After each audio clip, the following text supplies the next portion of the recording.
मैं एस्ट्रो दिव्या कांति आज एक नए विषय पर चर्चा करूंगी कि हम कैसे अपने बिहेवियर से अपने ग्रहों को सही कर सकते हैं या हमारे जो भी इम्पोर्टेंस भाव होते हैं कुंडलिका के उनको हम एक्टिवेट कर सकते हैं।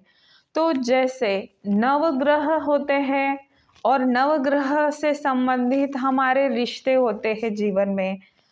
जैसे अगर सूर्य की मैं बात करूं तो सूर्य जो होता है पिता का कारक होता है या पिता समान का कारक होता है। तो अगर हमें सूर्य को सही करना है तो हमें अपने पिता से अच्छे संबंध रखना चाहिए, पिता के साथ थोड़ा सा टाइम स्पेंड करना चाहिए, उनसे आशीर्वाद लेना चाहिए।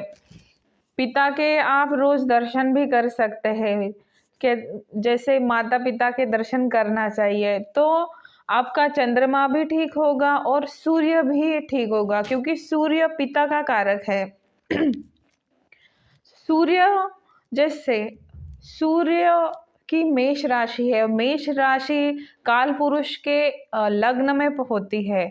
तो लग्न यानी शरीर, तो हमारा सूर्य भी सही होगा, हमारा प्रथम भाव भी सही होगा। अब दूसरा, जैसे दूसरा प्लैनेट चंद्रमा है, चंद्रमा को अगर हमें सही करना है तो हमें माँ या माता समान से अच्छा संबंध रखना चाहिए। तो हमारा चंद्रमा स्ट्रांग होगा। चंद्रमा से संबंधित, अब जैसे हमारे कुंडलिका में चंद्रमा जिस भी भाव का स्वामी है और जहाँ भी प्लेस है उन भावों के शुभ फल हमें मिलने लगेंगे। मंगल जैसे भाई का कारक है, तो आप अपने भाई के साथ अपने रिश्ते सुधारे तो डेफिनेटली मंगल से संबंधित चीज़ें आपकी सही होगी। मंगल जिस भी भाव का स्वामी होगा वो भाव भी आपको सही फल देंगे। बुध मामा का, और बुध जो होता है मौसी का कारक होता है, छोटी कन्याओं का भी कारक बुध होता है। तो अगर मामा मौसी से हम अपने रिश्ते सही करेंगे तो आप बुध की एनर्जी को पॉजिटिव करेंगे। गुरु रुद्ध लोगों का कारक होता है।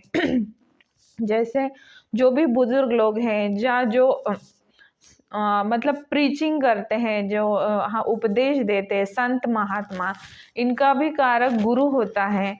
तो अगर हम इनसे अच्छे संबंध रखेंगे तो डेफिनेटली हमारा गुरु स्ट्रांग होगा।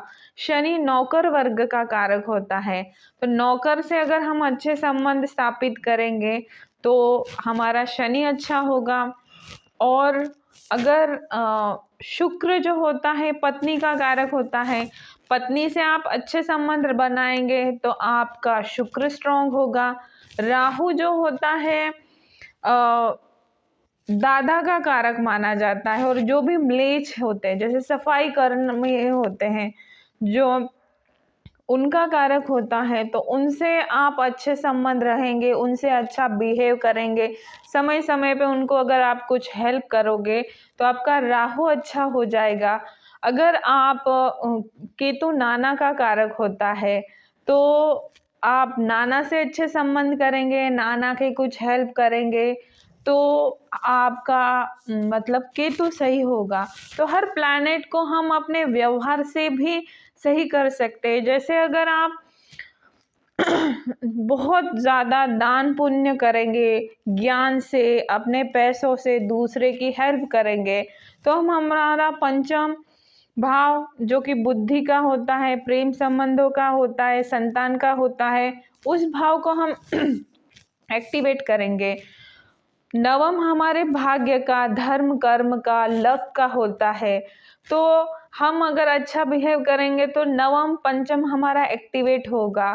अब हमारी पत्रिका में नवम पंचम के जो भी प्लैनेट है वो भी सही हो जाएंगे।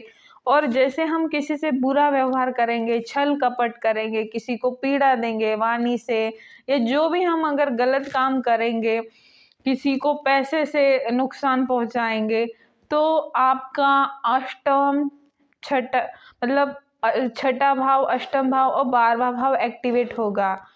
तो ये इतना मुश्किल हो जाता है उनको। फिर आपके ये मत सोचना कि आप इतने सारे पूजा पाठ करेंगे वो सही हो जाएगा, उसका फल भोगना ही पड़ता है।